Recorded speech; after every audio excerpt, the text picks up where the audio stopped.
Applying UX, working with others and improving your portfolio, Section 8. Okay, welcome to the next section where we're finishing up the course. And it's a shame that we've kind of got this far, and it's been really good fun for me to give you all of that theory. This following section is going to be primarily focusing on how we can apply all of that theory and how we can actually bring it all together and apply it into our daily work. So we're going to be looking at how we can work better with stakeholders, with developers and designers. And then we're going to have a think about continuous improvement for our projects that we're working on, but also for our own portfolio and also for our own learning. So let's get a start then with thinking about stakeholders.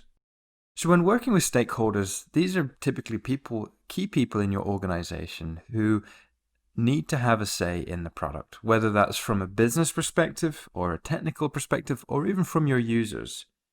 And so just the following section is just a quick section just to have a look at what are the best ways of understanding and basically keeping your stakeholders happy.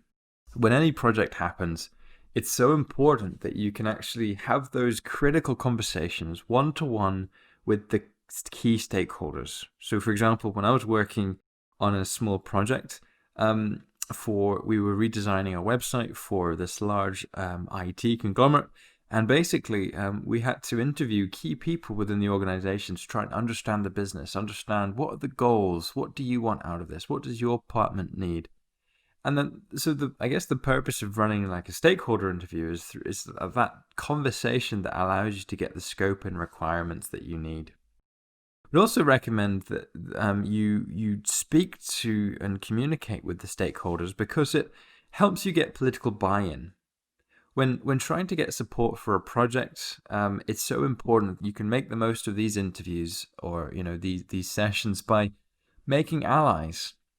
And what that means is that whenever there's a budget meeting or whether then there's big arguments around what feature should get shipped, you want as many people on your side as possible. And so when you can hear what someone's perspective is and when you can say, okay, we're going to give you this, we're going to make sure your department's represented, we're going to ensure we do this, then it actually goes a long way. And there's a real, just in the different organizations that I've worked in, whether that's the public sector or private sector, there's a real positivity around the work that I'm doing with my team because they can see I'm saying this and people are actually taking this on board. When most people are working at their jobs, often they're frustrated by things that just never change. And so if you can give them an ear and you can basically get that buy-in, then it can go a long way whenever you're in a project planning meeting and they've got your back.